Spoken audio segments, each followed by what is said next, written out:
안녕하십니까. 네, 안녕하십니까. 서울시 도시계획과 신속통합기획팀장 김소희라고 합니다.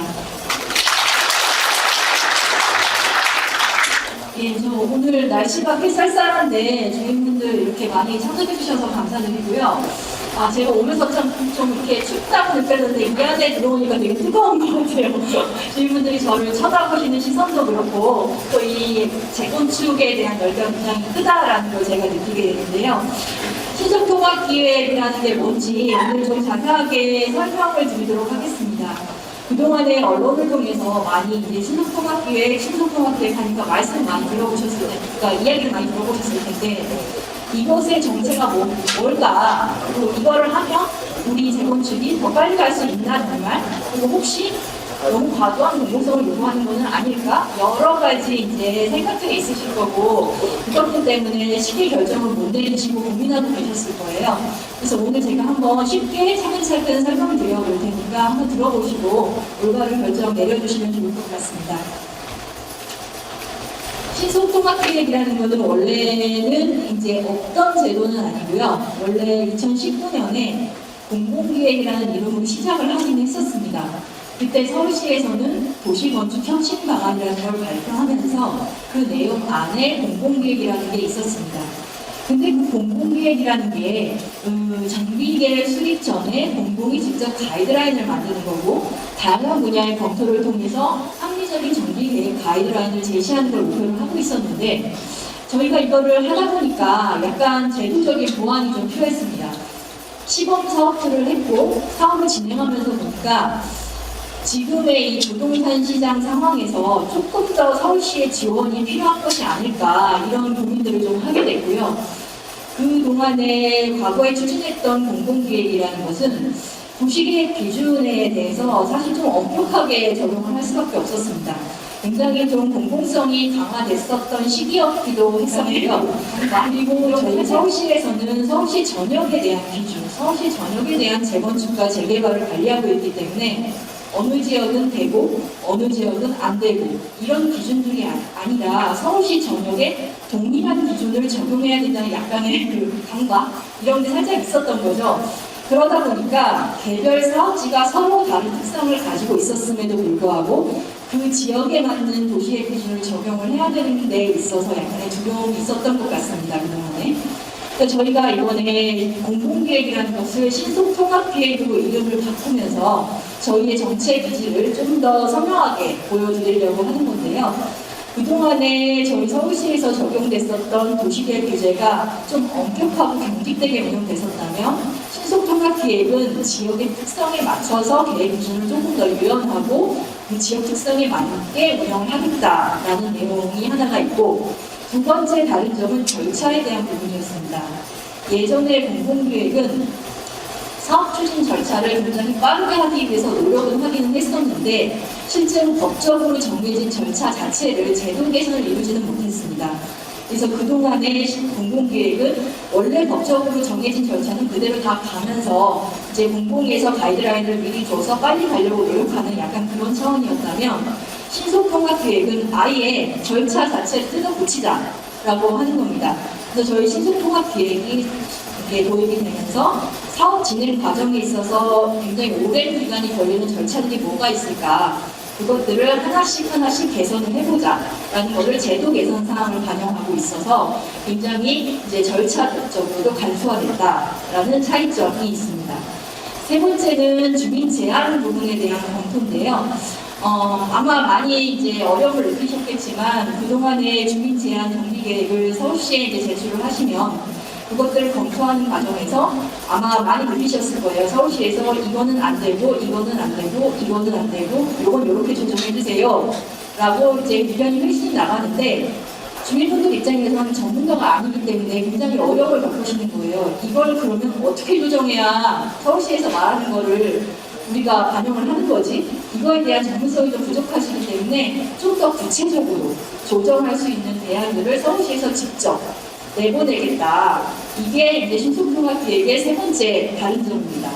그래서 저희 신속통합기획은 맞춤형 지원, 지역 특성에 맞다라는 맞춤형 지원을 하려고 하고 있고요. 그러니까 저희가 추구하는 목표는 공공성만 너무 강조돼서도 안 되고 또 사업성만 너무 강조돼서도 안 되고 공공성과 사업성 간의 조화를 가지고서 정비계획, 도시계획이 실될 수 있게 그렇게 가이드라인을 드리는 겁니다. 그래서 계획에 있어서는 공공성과 사업성이 균형을 이룬 계획이 실될 수 있도록 지원을 하고 절차를 빨리 갈 수 있도록 지원하는 그런 제도로 이해를 해주시면 될 것 같습니다. 저희 신속통합계획을 적용을 받게 되면 저희가 도시계획에 대한 가이드라인과 건축계획에 대한 가이드라인 두 가지를 드리는데요. 도시계획에 대한 가이드라인이라고 한다면 정비계획 단계에서 수립할 때 필요한 토지용이라든가 개발 밀도라든가 높이라든가 그 지역에 맞는 기반시설이라든가 이런 것들에 대한 큰 가이드라인을 드리는 거고요. 건축계획에 대한 가이드라인은 설계자 선정은 다 주민분들이 하시지만 그 설계자가 선정됐을 때 이 지역에 필요한 그 스카이라인이라든가 통경축을 이렇게 갔으면 좋겠다든가 건축 배치를 이런 식으로 연도형 카메라를 넣었으면 좋겠다든지 하는 그 도시적 관점에서 봤을 때 필요한 건축에 대한 큰 틀에 대한 지침 이것들을 제공하는 건축계획 가이드라인 두 가지로 구성이 되어 있고요. 이것들이 사업 시행 인가까지 가는 과정에서 전 과정을 저희가 절차가 제대로 갈 수 있게끔 점검하고 지원을 해드립니다. 그래서 말씀드린 것과 같이 신속통합계획의 세 가지 전략은 더 유연한 계획 기준, 신속한 계획 결정, 혁신적인 디자인이 되도록 지원하는 내용이 되겠습니다. 도시계획 규제를 유연화한다고 하니까 유연화가 뭐지? 굉장히 추상적인 단어잖아요. 그것들에 대해서 아마 그 사례를 들어서 설명을 드리는 게 조금 더 이해하기 쉬우실 것 같아서 사례를 몇 가지 모아봤습니다. 첫 번째는 우리 약정에 해당되는 내용은 아니지만 이동 7층 주거지역을 좀 그 정비사업을 할 경우에 주변 지역에 영향이 없다면 이동 일반 주거지역을 조정할 수도 있겠다라는 내용이고 두 번째는 35층 규제에 대한 부분입니다. 그 35층 규제가 저희 서울 플랜에 들어있는 내용이라고 말씀드렸는데 여기에서 공동주택을 건립할 경우는 주거지역에서는 35층 이하로 지어야 된다라는 법정 계획에 지금 들어가 있습니다. 근데 아까도 제가 계획 기준이 서울시 전역에 똑같이 적용되는 것이 합리적이지 않다라는 말씀을 드렸었는데 역세권에 있거나 평지에 있거나 주변 지역하고 별 영향이 없는 경관선에 영향이 없는 지역도 반드시 35층이어야 되나? 이런 의문이 당연히 들었었고 그런 것들 때문에 이 35층 규제도 주변 지역에 영향이 없는 그런 지역에 대해서는 35층이 아니라 50층이 될 수도 있고 또 주변 지역에 영향이 굉장히 많고 산 밑에 있고 굉장히 구름지고 이런 지역은 35층이 아니라 20층이 될 수도 있는 겁니다. 그러니까 그런 측면에서 35층 규제 같은 규제 그리고 또 한강변에 있는 15층, 한강변 첫 주동은 15층으로 지어야 된다는 한강변 관리기본계획의 기준 이런 높이 기준을 지역 특성에 맞게 적용하겠다라는 게 두 번째 사례입니다. 세 번째는 역세권 아파트에 대한 공유의 복합을 허용하겠다는 내용입니다. 아마 잠실 5단지를 많이 이제 알고 계실 텐데 잠실 5단지가 준주거 지역을 일부 변경하는 거 역세권 지역을 용도 상향을 하는 것 때문에 아마 오랫동안 사업이 못 가고 그것을 계획을 조정하는 과정에 힘든 과정을 겪고 있는데요. 그러면 우리가 역세권 아파트는 그런 그냥 주거지역이어야 되냐, 상품 주거지역이어야 되냐 이런 측면에서 봤을 때 저희 서울시에서 역세권을 좀 분석을 해봤더니 역세권 굉장히 기반시설이 양원 지역인데도 불구하고 평균 개발 밀도가 30%밖에 안 된다고 합니다. 굉장히 비효율적이고 효율이 낮은 토지용을 갖고 있었던 거죠. 그러면 주민분들이 원하신다고 한다면 역세권에 적합한 가까운 부지 일부 정도는 용도지역을 상향을 하면서 밀도도 많이 가져가고 주거뿐만이 아니라 역세권의 기능에 맞는 다양한 그 복합 기능들을 넣을 수 있게끔 그런 것들도 우리 재건축에서도 할 수 있어야 된다라는 내용입니다. 네 번째는 개발 소외지역에 대한 지원 내용이고요. 다섯 번째는 공공시설의 유치적 활용이라는 부분입니다. 아마 많은 이제 단지에서 보면 단지가 굉장히 슈퍼블럭으로 큰 단지 같은 경우에 중간에 이제 도로 같은 것들을 낸다거나 공원을 확보한다거나 그런 경우가 발생을 하는데 도로를 내게 되면 도로가 양쪽 단지를 근절을 하기 때문에 굉장히 단지가 양분돼서 주민분들이 힘들어하시죠. 너무 계획 실패한데도 힘들고 이제 단지 커뮤니티가 깨질까봐 우려도 하시고. 근데 도시적으로 보면 이 지역과 이 지역을 연결하는 길은 반드시 필요한 거예요. 그럼 예전에는 길을 내라고 만약에 도시계획위원회에서 조건이 나온다. 그러면 도시계획 도로를 내고 그 지하는 아무도 못 썼어요. 민간에서 못 쓰죠. 도시계획 도로는 공공시설로만 써야 되는 그런 게 이제 기존에 저희가 규제 운영하는 방식인데 공공의 입장에서는 도로가 나면 되고 주민의 입장에서는 토지를 효율적으로 쓰는 게 중요하기 때문에 둘 다 같이 하면 되지 않겠냐는 거예요. 그래서 도시계획 시설 도로를 내더라도 지하 부분은 뭐 주차장으로 같이 통합적으로 쓸 수 있게끔 연결통로 같은 것들을 다 연결하게 해준다거나 이런 내용들이 공공시설을 조금 더 입체적으로 활용할 수 있는 부분들 이런 것들을 설명을 드리는 거고요. 그 다음에 6번째는 기부 채납에 대한 부분입니다. 기부 채납이라는 용어가 조금 생소하실 수가 있는데 기부 채납이라는 거는 예를 들어 어떤 지역의 기반력을 더 받기 위해서는 공공시설을 기부 채납해야 됩니다. 그러니까 지역에 필요한 이 지역이 우리가 재건축을 하는데 우리로 인해서 주변 지역에 부영향을 미칠 수도 있고 기반시설이 열악해져서 굉장히 도로 같은 것도 여건이 안 좋아질 수도 있고 그런 경우에 공공시설을 기부 채납 공공에다가 소유권을 넘겨서 그 부분에 대해서 이제 공공에 기여하고 공공에 기여하는 만큼 그거를 용적률 인센티브로 환원받아서 이제 같이 윈윈하는 그런 정책이죠. 근데 그동안의 기반시설 기부 채납을 운영에 대해서는 사전에 예측 가능하지가 않았어요. 주민분들이 도시계획을 결정하실 때 우리는 이런 공공시설을 이렇게 넣어야겠다라고 이렇게 작성을 했는데 서울시에 올렸더니 그게 아니라 그러면 다시 내려와서 다시 보류된 거 수정해서 다시 올리고 그럼 또 이거 아니라 그러면 다시 보류해서 수정하고 이게 이제 계속 쳇바퀴 돌듯이 도는 경우가 굉장히 많았는데 저희 신속통합기획도 마찬가지로 저희 서울시에서는 그 기부채납 통합관리, 수요 공급 통합관리 시스템이라는 거를 최근에 구축을 해서요. 그 지역에 필요한 공공시설 수요를 사전에 데이터베이스 형태로 구축을 하고 있습니다. 그래서 이런 것들을 통해서 지역에 필요한 교정이랑 증가능력의 수요 조사를 하고 이거를 반영해서 위원회에 가게 되면 시행착오가 없기 때문에 그런 부분에 대한 공공시설에 대한 예측 가능성 이런 것들을 지원을 해드립니다. 두 번째는 아마 제일 궁금해하시는 신속한 계획 결정이라는 부분인데요. 저희 압구정 지역도 지구단위 계획 구역이기는 하지만 그동안에 아마 많은 단지에서 지구단위 계획 구역 안에 있는 단지 같은 경우에 지구단위 계획을 변경할 때까지 기다리세요 이런 말씀들을 많이 들었을 겁니다. 우리 단지도 마찬가지고요. 그러면 지구단위 계획을 변경할 때까지 기다리려면 지구단위 계획 뭐 용역 발주하고 수립하는데 2, 3년째 금방 지나가죠. 그러면 이제 정비계획 그동안 멈춰져 있는 거니까 그런 것들이 이제 굉장히 불합리한데 그것들을 이제 서울시 입장에서는 먼저 보낼 수 없는 이유는 분명히 있어요. 정비계획을 먼저 보낼 수 없는 게 지구단위 계획, 상위 계획에 대한 마스터 플랜, 도시에 대한 밑그림이 없는데 개별 단위만 먼저 갔다가 나중에 지구단위 계획 수립했을 때 안 맞으면 어떡하지? 이런 우려이기 때문에 주민분들이 제안하시는 정비계획에서는 주민분들이 그 서울의 도시계획을 알지 못하시잖아요. 그러니까 주민분들이 제안하시는 정비계획을 가지고는 지구단위 계획을 건들지 못하게 해서 지구단위 계획이 끝나고 정비계획을 할 수 있게끔 그렇게 저희가 운영을 해왔습니다.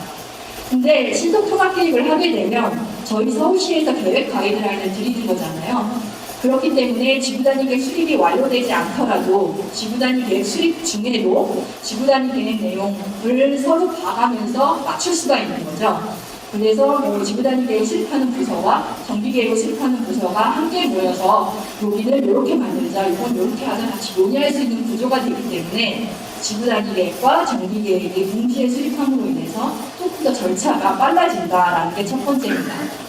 두 번째는 도시계획위원회 특별공과라고 제가 써놨는데 도시계획위원회가 아마 정비계획을 진행을 하시다 보면 도시계획위원회에 올렸는데 보류돼서 다시 조정하고 또 보류돼서 다시 조정하고 이런 기관들이 굉장히 많은 시간을 소요를 했습니다.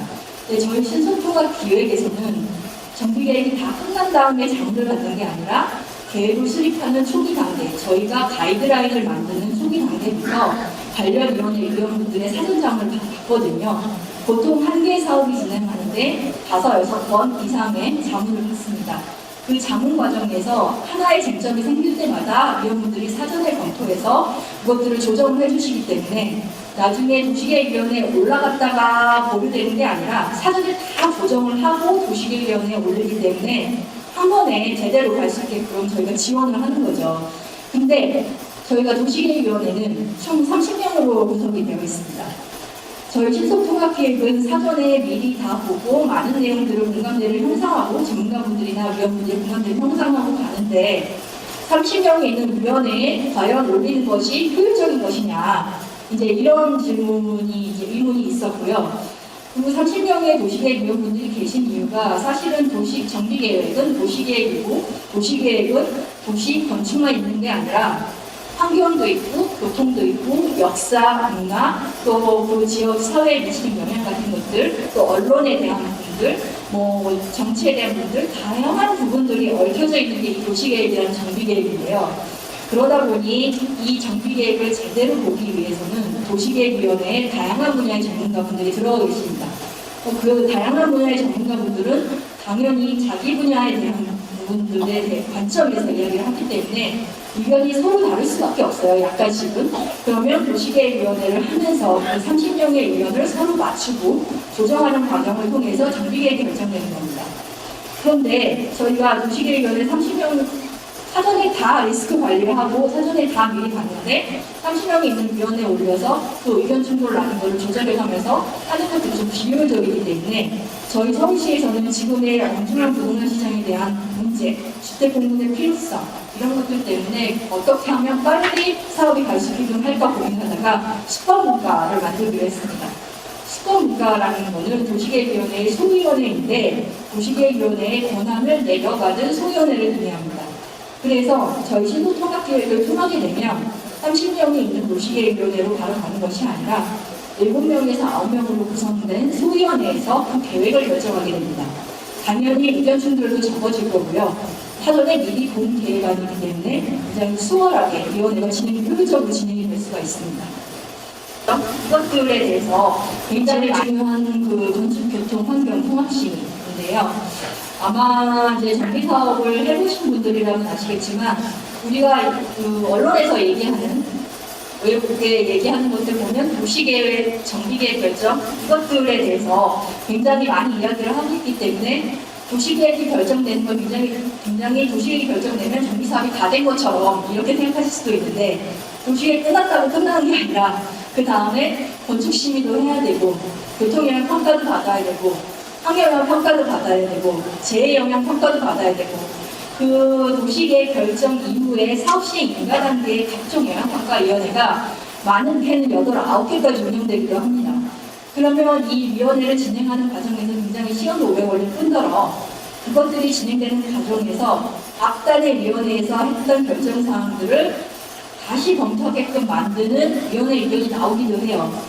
예를 들어서 건축위원회에서 여기는 33층까지 가능하다라고 했는데 환경 쪽의 파트에서 관점에서 보니까 여기는 33층이 아니라 30층까지만 돼야 된다거나 이쪽은 이제 통경축을 원래 없었던 통경축을 환경 쪽에서 만들려고 한다거나 또 반대의 경우 이렇게 굉장히 그 영향평가위원회나 사업시행 인가단계의 심의들도 서로 다른 의견들을 가지실 수가 있거든요. 근데 저희 신속통합계획은 아까 말씀드렸다시피 사전에 다 보기 때문에 기획 진행 과정에서 저희가 도시계획위원분들만 모시는 게 아니라 건축위원회분들, 교통, 환경, 각종 영향평가위원회 위원분들을 모셔서 사전에 검증을 받고선 올리거든요. 그렇게 되게 되면 각 위원회, 영향평가 단계에 있는 각 위원회를 개별적으로 가는 것은 좀 너무 오래 걸릴 비효율이다라는 생각인 겁니다. 그래서 저희 신속통합계획을 하게 되면 이 사업시행 인가 단계에 있는 이 심의위원회를 통합심의를 하는데 뭐 전체 다 통합심의를 하면 좋겠지만 전문가들의 뭐 역량의 문제도 있고 하기 때문에 최소한 저희는 제일 중요한 건축, 교통, 환경 이 3가지만큼은 통합심의를 한번 해보자 라는 게 이제 저희 서울시의 그 제도 개선 방향입니다. 그래서 지금 현재 법에 따르면은 5만 제곱미터 미만 같은 경우는 건축, 교통, 환경 3개에 대한 통합심의가 가능합니다. 건축, 교통 2개에 대한 통합심의가 가능합니다. 5만 제곱미터 이상 같은 경우는 죄송합니다. 예, 5만 제곱미터, 그래서 5만 제곱미터 이상 같은 경우는 건축하고, 교통영향평가위원회에 5만 제곱미터 미만은 통합심의를 할 수 있지만 5만 제곱미터 이상은 통합심의를 할 수가 없어서, 그래서 5만 제곱미터 미만은 건축교통환경 3개 위원회가 통합심의가 가능하고요. 그런데 5만 제곱미터 이상은 교통은 통합심의가 할 수 없습니다. 지금 법에 따라서. 그래서 그 5만 제곱미터 이상은 이제 건축하고 환경만 통합심의가 가능합니다. 근데 이것도 사실은 저희 서울시 조례를 좀 개정을 하기는 해야 돼요. 그래서 저희 서울시에서는 이 건축교통환경에 대한 통합심의를 가능하게 하기 위해서 조례 개정을 준비를 하고 있고요. 지금 아마 5만 제곱미터 미만은 조례만 개정하면 바로 통합심의가 내년 상반기에 가능할 것 같고요. 환경, 5만 제곱미터 이상 같은 경우는 교통 관련된 것들도 좀 법 개정이나 이런 것들이 필요하기 때문에 이제 법 개정에 대한 부분은 전체를 다 통합심의할 수 있게끔 저희가 국토교통부에 이제 통합심의가 가능하게끔 도정법 개정을 요청을 해놓은 상태입니다. 법 개정에 대한 부분은 저희 서울시에서 어떻게 할 수 없는 부분이기는 하지만 저희가 최대한 노력을 하고 있고요. 아마 국토교통부에서도 긍정적으로 검토해 주시지 않을까 기대를 하고 있습니다. 그래서 앞서 말씀드린 지구단위 계획과 정비계획 통합계획, 그다음에 수도원물과 그리고 통합심의 이 세 가지가 패키지가 이루어진다면 굉장히 사업 속도가 빨리 단축될 거라고 보여지고요.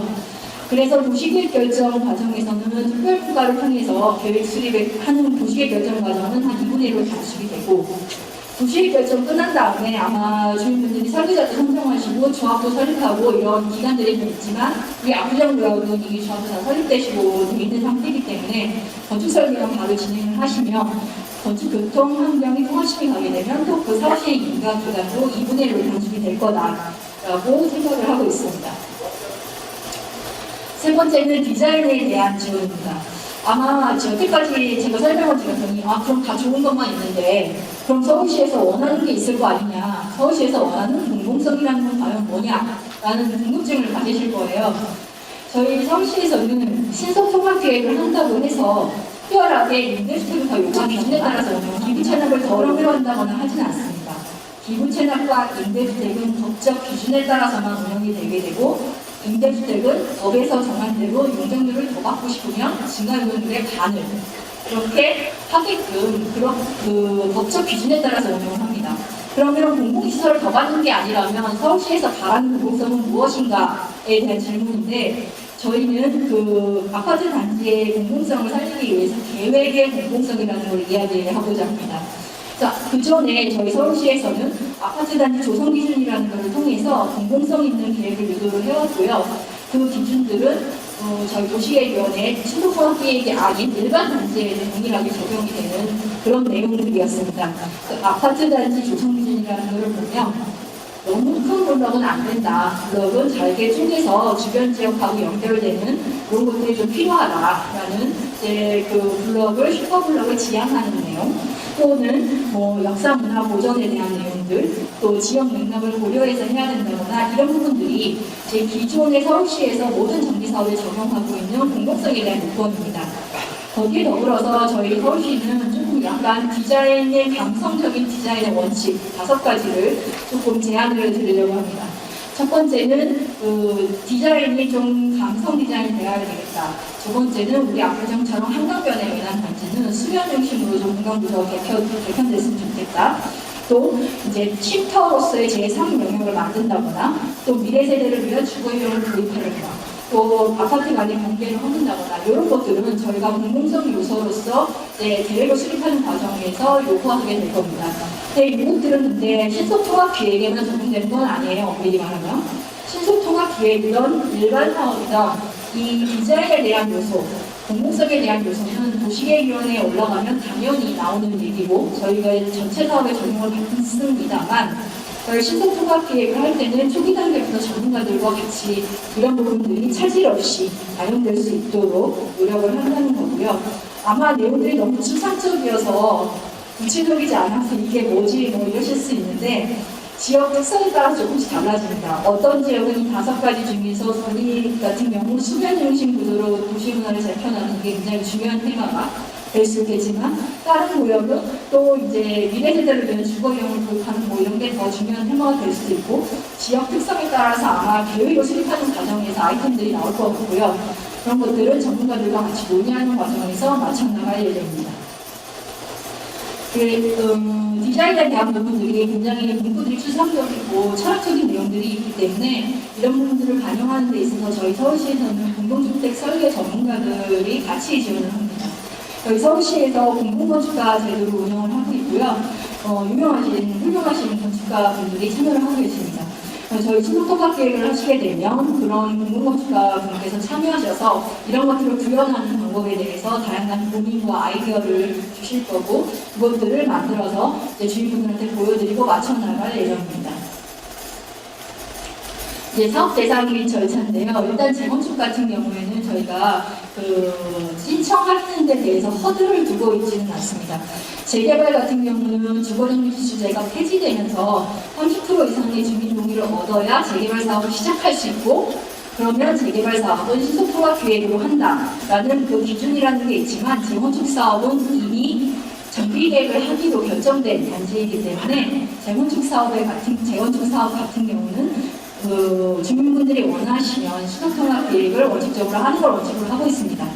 근데 다만 또 주민분들이 원하신다는 게 얼마만큼이냐에 대한 의문이 좀 드실 수가 있는데 아마 조금 단지별로 상황들이 다 다르실 것 같습니다. 조합이 계신 데도 있을 거고 조합이 없으신 데도 있을 거고 단지가 큰 데도 있고 작은 데도 있고 이게 너무 다르기 때문에 저희가 하나의 통일된 기준으로 운영하고 있지는 않고요. 구청하고 이제 주민분들하고 상의하셔서 이 지역에서는 이 정도의 주민분들의 공감대가 형성이 됐으면 신속통합 계획을 해도 되겠다라고 구청에서 판단을 하시면 구청에서 신청을 해주시면 그렇게 진행을 하는 거고요. 저희 압구정 상구역 같은 경우는 조합이 있기 때문에 조합하고 조합대의원의 의견이라던가 조합분들이 어느 정도 이제 또 의견을 맞추셨다 싶으면 구청하고 상의하셔갖고 이제 신청 절차를 밟아주시면 될 것 같습니다. 저희가 많이 받는 질문이 저희가 계속 이제 설명을 드리는데도 아직도 이제 공공재건축하고 헷갈리시는 분들도 계시고 예전에 원래 이게 공공계획이었기 때문에 뭐 헷갈리시는 분들이 계시는데 신속통합 계획과 공공재건축은 아예 다른 사업입니다. 공공재건축 같은 경우는 SH공사나 LH공사와 같이 참여해서 사업 시행을 하는 그런 제도고요. 저희 신속통합계획은 사업 시행에 서울시가 직접 관여하는 것이 아니라 서울시는 계획과 절차만을 지원을 합니다. 그래서 보시면은 사업 시행 당일 주민분들이 하시고요. 정비계획 수립도 주민과 자치고 같이 만드시고요. 건축계획 수립도 주민이 설계자를 선정하시기 때문에 진행을 하시고 시공사 선정도 주민들이 하십니다. 다만 이 과정에서 계획과 사업 절차를 지원하는 게 저희 서울시의 역할입니다. 그래서 주민분들께서 이제 만약에 신속통합 계획을 하기로 결정을 하셨다라고 하면 자치구에 신청서를 접수를 하시고 저희 시에서 이걸 하기로 결정이 되면 바로 저희가 이제 자문단도 구성을 하고 그 이후 절차를 진행을 하게 됩니다. 저희가 설계 계획 단계에서는 계획을 지원하고 전체 심의 단계에서는 위원회하고의 소통도 같이 지원을 하게 됩니다. 이상 신속통합 계획 설명을 드렸고요. 궁금하신 점들이 굉장히 좀 많이 있으실 것 같은데 질문에 대해서는 저희 공동주택 지원과의 팀장님하고 제가 같이 답변을 좀 드리도록 하겠습니다. 네. 안녕하세요. 공동주택 지원과 재건축정책 부장팀입니다. 지금 신속통합계획에 대해서 열심히 설명해 주신 우리 신대팀장님 뜨거운 박수 부탁드리겠습니다. 일단 업무 역할을 설명을 드리면 도시계획국의 도시계획과 신속통합팀에서는 정비계획 가이드라인에 콘텐츠를 만든다고 보시면 되고요. 저희는 압구정 기구에 대한 재건축에 대한 진행상 프로세서를 저희가 관리를 하고 신청에서부터 결정까지는 저희과에서 소관하고 있다. 이렇게 생각하시면 될 것 같고요. 그 다음에 지금 설명을 잘 들으셨는데 추가로 궁금하시거나 의문나시는 거에 대해서는 가감 없이 질문해 주시면 저희가 성의를 다해서 답변 드리도록 하겠습니다. 감사합니다. 네, 마이크 주시면 됩니다.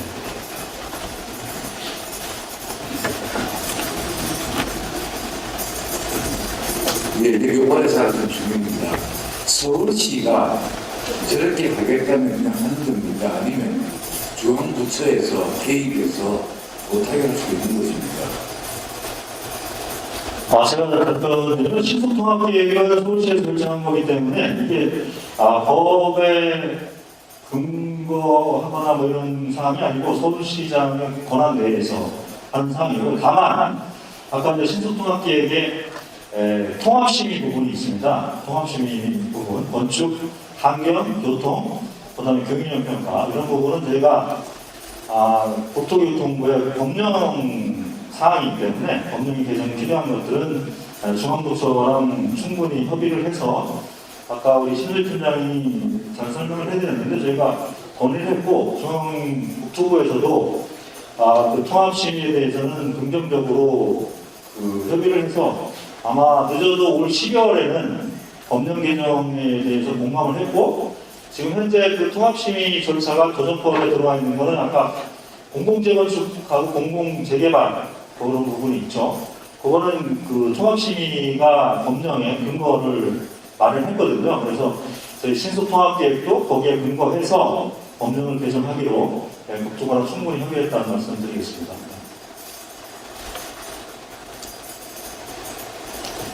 이게 저쪽이 열심히.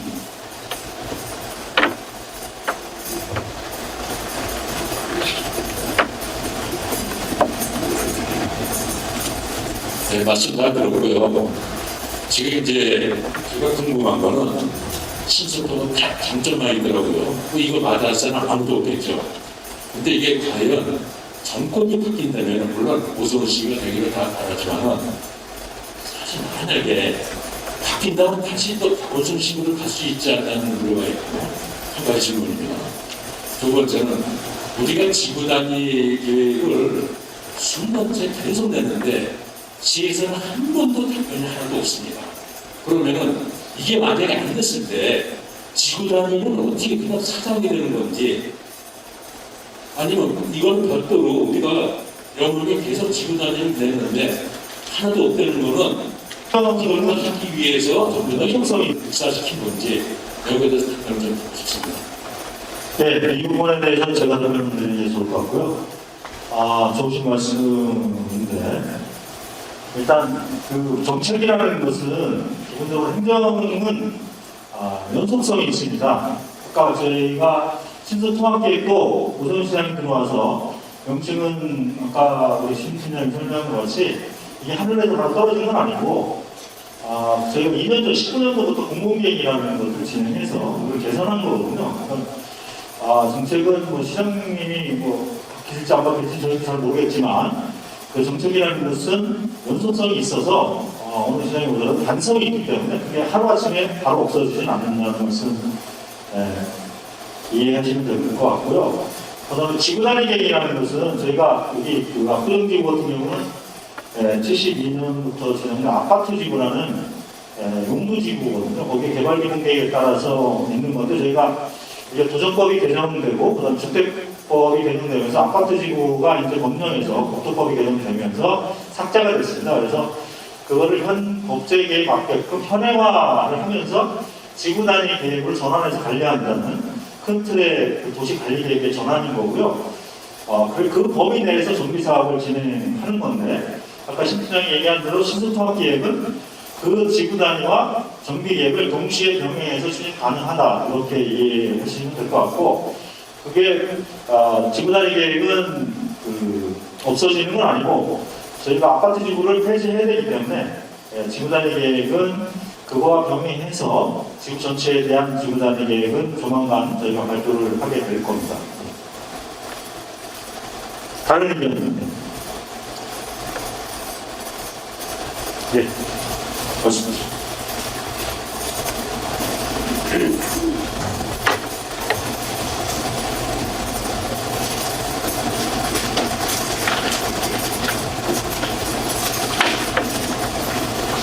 이 앞에 또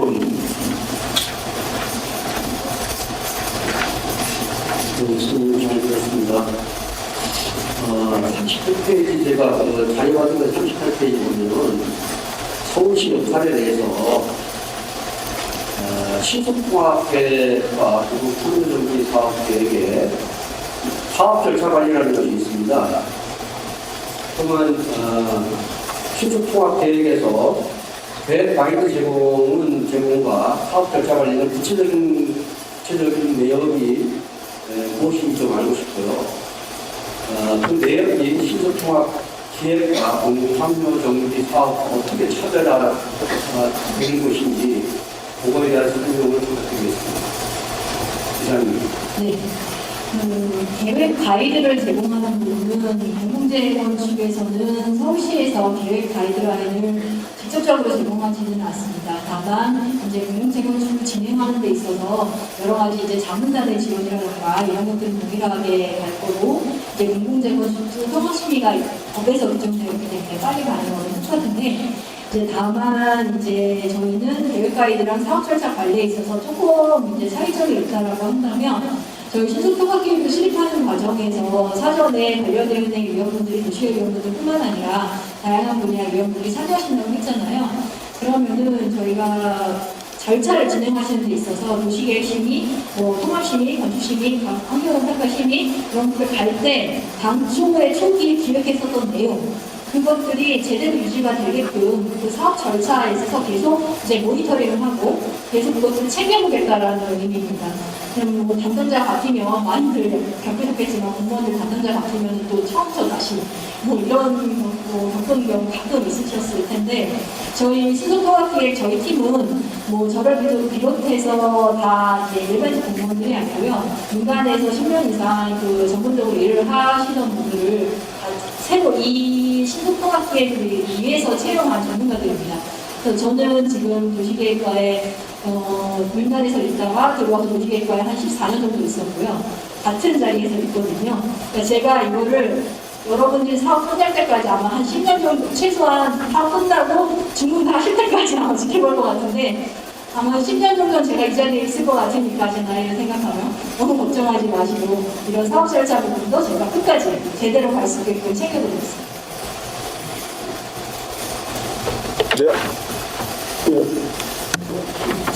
손 드신 분, 네.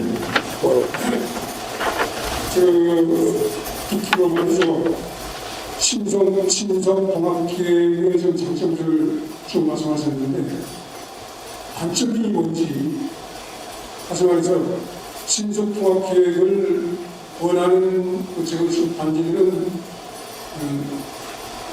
심사를 해서 적용을 하고 그렇지 않은 경우는 또 기존 방식으로 한다는 그런 얘기들이 있는데 그렇게 하면 신성통합기획의 장점만 들었을 때 그걸 원하지 않는 단지들은 뭐 때문에 원하지 않는가 여러 그거를 한번 보고 싶거든요. 거기 무슨 함정이 있는 것만 생각했는데 아직까지 그걸 간파를 못했기 때문에 아마 그 새로 생긴 제도, 익숙치 않은 제도이기 때문에 두려움이 있으셔서 안 하시는 단지들도 있을 것 같고요. 신속통합기획의 단점이라고 이제 저한테 물어보시면 제가 이제 제도를 만든 입장에서 답변하기 어려운 질문이기는 한데 뭐 그런 시간이 있을 것 같습니다. 굳이 단점이라고 한다면 우리 압구정 조합 같은 경우는 조합이 있으시니까 의사결정 구조가 명확하잖아요. 근데 이제 조합이 없으신 일반 단지 같은 경우는 법적 지위를 가진 이제 주체가 없는 그냥 준비위원회 단계의 단지에서는 그 준비위원회가 대표성을 가지신 법적 기구가 아니기 때문에 저희가 계획을 수립하는 데 있어서 이렇게 코어할 때 여러 준비위원회들이 있으신 단지도 있거든요. 그런 부분들은 주민의견 수립 절차가 조금 힘들더라고요. 그런 부분들에 대해서 약간의 문제가 이제 있을 수도 있고 그런 것들 때문에 뭐 갈등이 있을 수도 있는데 저희가 최대한 이제 조율을 하려고 노력을 하고 있고 자치구청에서 저희가 이렇게 종합이 없으신 단지 같은 경우는 자치구청에서 이제 주민참여단을 모집을 하셔갖고 최대한 그래도 대표성이 있다고 판단하시는 주민들을 공개 모집해서 저희의 그 카운터 파트너로서 같이 이제 논의할 수 있게 구조를 만들어 가고 있거든요. 그래서 저희가 노력을 하고 무언을 하려고 노력하는 겁니다. 이제 앞에 분, 네. 예, 질문이 두 개 있는데요. 하나는 이제 신속통합과 설명이 좀 들어보면 조합에서 요청을 해서 이제 강남구청에서 허락을 해주면 진행이 가능한 걸로 저는 이해가 했고요. 근데 만약에 이제 조합의 방안이 예를 들어서 이제 대지지구 통합과 입주 같은 게 있어서 분단위로 동의하지 않을 때는 그 분별도 제외가 가능한데 이게 첫 번째 질문이고, 두 번째는 아까 이제 기부 체납 부분 얘기해 주셨는데, 보면 이제 서울시에서 공공성을 갖다 판단해가지고 이제 기부 체납 형태를 갖다 받아주는 거라는 얘기입니다. 아까 보니까는 지하 부분도 활용할 수 있는 걸로 이제 다른 형태가 나왔었는데, 기부 체납 부분을 갖다가 지하 형태로도 가능한 건가요? 질문이 총 두 개입니다. 기부 체납을 하게 되면 소유권 자체를 공고에 넘기기 때문에 그럴 경우에 그 기부 체납 부지에 대해서 지하를 활용하는 건 어렵죠. 근데 아까 제가 설명드린 건 어떤 경우냐면 기부 체납을 하지 않고 도시계 시설로만 공공이 들어갈 수 있게끔 부분이사건을 설정하고 도시계 시설로만 결정을 하고 소유권을 넘기지 않는 방식. 그러면 지하 부분은 이제 뭐 주민들이 이동이 가능하시고 지상 부분은 소유권 자체를 넘기지는 않지만 공공에 반드시 개방해야 돼. 뭐 그런 정도의 툴이라고 생각해 주시면 될 것 같고요. 그 다음에 그 동의 부분은 구청에서 좀 판단을 해주셔야 되는데, 그게 동의율에 대한 저희가 기준을 명확하게 갖고 있는 게 아니라 지역 단지별로 너무 이제 상황이 달라서 구청에서 판단하시게끔 하시고 계시거든요. 그런 동의를 어떤 절차를 가지고서 우리 조합이 동의 절차를 얻을지는 조합하고 구청과 같이 상의를 하셔갖고 나름의 기준을 만드셔갖고 구청하면서 동의를 하시는 그거를 전제로 해서 저희한테 예, 제가 추가로 설명을 드리면요. 일단 신속통합 계획에 대해서 동의 절차는 없습니다. 없는데 저희가 사시구의 시단 문문을 보면 추진주체가 있는 추진위가 있거나 조합이 있는 경우에는 조합장님 혼자 결정하기는 어려우니까 대의원이라든가 이런 것들을 통해서 어느 정도의 공유와 그 다음에 의견들을 취합해서 의사결정을 좀 하시는 게 필요하겠다 이런 거고요. 그 다음에 이제 그런 것들이 여기 같은 경우는 압구정은 일단 조합이 있고, 조합이 있다는 얘기는 조합은 그 재건축을 하기 위해서 모인 단체잖아요. 그러니까 거기에서 충분히 그런 대의원회나 거기서 의견을 이미 받았으면 거기에 따라서 그 여부를 결정해서 어느 정도의 그런 조합을 하고, 구청에서는 보면 추진위가 어느 정도 있다 그러면, 왜냐하면 이게 신속통합계획은 말 그대로 하게 되면 저희 시에서 예산과 인력을 투입해서 계획 가이드라인을 만들어 드리는 거거든요. 그렇기 때문에 그거에 대한 어느 정도의 그런 공감은 좀 있어야 된다는 거 말씀드리고, 아까 그 동별 동의 여부는 원래 재건축은 기본적으로 동별 제척도 가능합니다. 그 동에 예를 들면 그 3분의 2 이상이 동의하지 않을 경우에는 그 동을 제하고 재건축을 할 수 있거든요. 그러니까 그거는 그 동에서, 해당 동에서 판단해서, 여기는 재건축을 하려면 기본적으로 구역 전체에 4분의 3, 그 다음에 동별 동의 절차가 별도로 있기 때문에 그건 별도로 있는 거라는 말씀 이해하시면 될 것 같습니다. 저희가 아마 그 조합에서 그 다음 행사가 있는 것 같습니다. 원래 저희가 신속통합계획에 허락받을 시간은 8시 30분까지거든요. 그러니까 저희가 그 지금 어르신 마지막으로 한 번 더 질의 받는 걸로. 그럼 두 분만 받는 걸로. 좋은 설명 잘 들었습니다. 신속통합기획과 공공참여 정비의 제일 큰 차이는 지금 띄워주신 슬라이드에서 보면 사업의 주체, 주도를 민간이 여전히 하지만 서울시가 신속하게 도와주겠다. 그런 좋은 뜻으로 제안해 주신 걸로 저는 이해를 했고요. 근데 서울시 역할에서 제가 좀 애매한 부분은 계획 가이드를 제공하신다고 하는데요. 힘 없는 분이 가이드를 제공하면 우리 주민들이 가이드와 무관하게 주민의 이익에 맞는 방향으로 사업을 추진하겠지만, 인허가권을 갖고 계시는 서울시에서 가이드라인을 제시한다는 저 표현이 저 위에 있는 사업 시행이나 정비계획 수립, 건축계획 수립을 다 민간이 한다라고 소개를 해주셨지만 실제로 저 가이드대로 진행을 해야 되는 거 아니에요. 그런 부분을 있고요. 한 가지 더 질문드리고 싶은 말씀은 신속통합 기획을 하겠다라고 우리 재건축조합 안부진들 조합장님 포함해서 의사결정을 해서 진행을 하다가 제가 지금 말씀드린 계획 가이드대로 안 되면 진행이 안 되는 거거든요. 이런 상황이 벌어질 수 있습니다. 그럴 때 이 통합기획 신청을 취소하는 절차가 혹시 있는지, 저희가 지금 새로운 제도이기 때문에 제도의 본질에 대해서 잘 모르는 상태에서 좋은 것 같아서 진행을 했는데 그렇지 않다라고 하는 주민들이 다시 그 신청을 취소할 방법이 있는지 궁금합니다.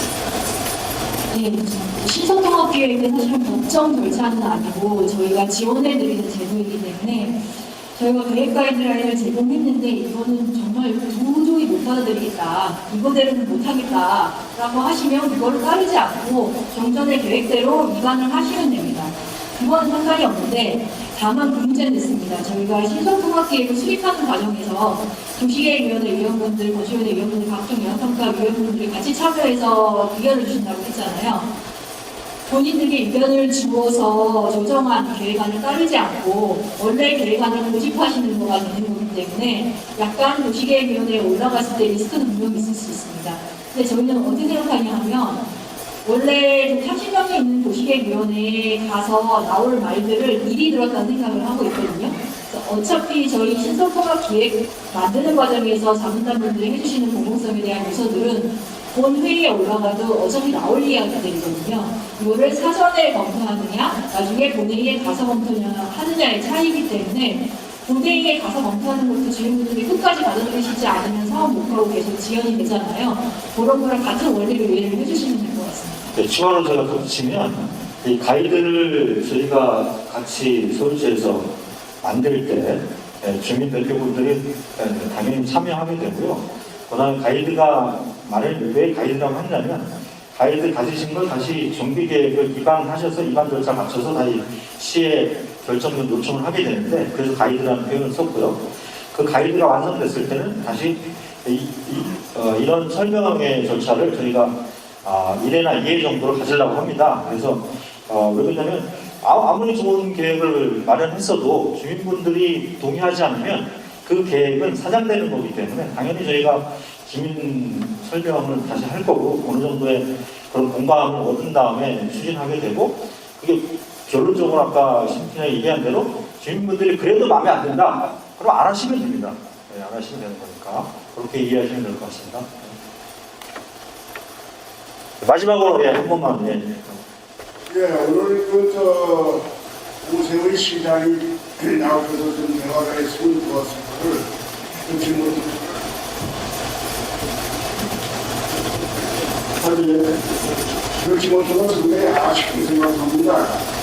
제가 그 디테일한 거 여기서 말씀하시는 거는 다 듣고 알겠는데 이게 전부 뭐냐면 주제를 분거를 좀 신속하게 하겠다. 이런 것을 저는 그렇게 생각을 합니다. 그런데 대한민국 헌법에는 모든 국민은 행복을 추구할 수 있는 권리가 있고 그 국가가 보장하게 돼 있어요. 근데 대한민국은 하위국으로 전부 얼려내고 규제를 해서 행복 추구권을 원천적으로 봉쇄하고 있습니다. 그게 이제 이 재건축 재개발에 이렇게 나타났는데 온갖 법인들 같은 그 규제가 있고 많게 있습니다. 이거는 이건 독서예요. 예를 들면 미국 얘기를 들면 미국은 전부 네 가지입니다. 예를 들면 고층 100층을 지으면 거기 소방 제일 신경 쓰는 게 거기 나가는 소방이에요. 그래서 불이 났을 때 어떻게 할 거냐 이런 그런 것만 몇 가지 규제나 이런 거 보고 나머지 들이 만들어야 말이야. 이런 걸 들어보면 예를 들면 맨하탄인데요. 그 다음에 그 직무를 수시로식으로 규제하는 게 웃기는 얘기예요. 그러고는 집값이 지금 1000년 오르는 거 아닙니까? 공급이 안 되니까. 이게 세대간의 맹탕들이 앉아서 그러니까 그런 거예요. 그래서 이 시스템을 내가 지금 시스템으로 좀 바꿔달라 그런 거를 요청을 드리고요. 두 번째는 기부천학인데 기부천학을 여기서 모릅니까? 초중고등학교 유치원까지 있고 그 도로 다 있어요. 기부천학은 대장동에 가서 하는 거예요. 네? 대장동 같이 벌판에 가서 하는 거지 거기 학교도 없고 도로도 없고 여기 우리가 이거 기운에 입지원 때 초중고등학교 나가서 기부천학 한 겁니다. 근데 또 해. 뭘 또 그래 대학 지내는 얘기? 이거 없는 거는 여기 그 소방서가 없어. 그 소방서 굳이 내놓고 이거야. 그래서 서울시장 또 대결하고, 서울시장 기부천학 아무데나 그냥 들고 기부천학을 하지 말고 대장동 같은 그런 새로 하는데 그건 기부천학 해야겠죠. 근데 이건 뭐 기부천학을 합니까? 15% 하면은 15%가 2조 5천억이 된대. 된 겁니까? 그럼 2조 5천억이 건축비가 되는지 몰라요. 그냥 시장, 이게 각 그 지역마다 이게 추성이 달라요. 그럼 거기에 맞춰서 이거 해주셔야지. 일괄적으로 15% 내놔라. 예, 예, 정신 말씀하고 철학적인 말씀. 제가 이 두 예. 가지를 그원이 말씀을 드립니다. 네, 감사하고요. 하여간 시장님께서 직접 오셨으면 좋았을 건데, 예, 다른 일정 관계로 오셔서 대단히 죄송스럽게 생각을 하고요. 아까 어린 말씀, 좋으신 말씀, 철학적인 말씀인데, 하여간 인간은 행복 추구권에 당연히 있죠. 일단 그렇게 하셔야 되고, 아까 기부채납 문제는 기본적으로 이제 이게 그 유도가 바뀌고 거기에 따라서 이 환경이 바뀌니까 기본적으로 이제 원인자 부담 원칙에 의해서 거기에서 바뀌는 것들의 공공시설이라든가 이런 것들은 거기서 하는 게 정비사업의 기본 목적입니다. 그러다 보니까 자연히 발생되는 거니까 그렇게 이해해 주시면 될 것 같고요. 그 다음에 이 신속통합계획은 주택 공급이 부족하다 보니까 스피드 공급을 위해서 저희가 말 그대로 신속 이렇게 하게 된 거라는 말씀을 드리고, 예, 여기서 아까 그 신지장이 한 가지 빠진 게 있는데, 예를 들면 압구정 초등학교 뒤에가 사실은 2종 7층 지역입니다. 한양 4차 아파트가. 그런 경우 같은 경우는 저희가 2종 7층 같은 경우는 종전에는 그걸 안 바꿔줬어요. 근데 그거를 2종 7층을 2종으로 봐서 저희가 그 3종으로 종사형을 해드리셔를 좀 완화하겠다는 걸 드리고, 그 다음에 신속통합 계획이 되면 아까 35층 말씀하셨는데, 시장님께서 오셔서 그게 너무 획일적이고 규제 일변도라서 그것들은 정성적으로 봐서 이런 한강변에 위치한 단지들에 의해서는 그걸 좀 규제를 좀 완화하겠다는 걸 이미 발표한 바, 천명하신 바 있어서 어르신 말씀 충분히 잘 받아들인다 이렇게 보시면 될 것 같습니다. 그럼 더 이상 질의할 것이 없으니까 신속통합기획에 대한 설명회를 이것으로 마치겠습니다. 감사합니다.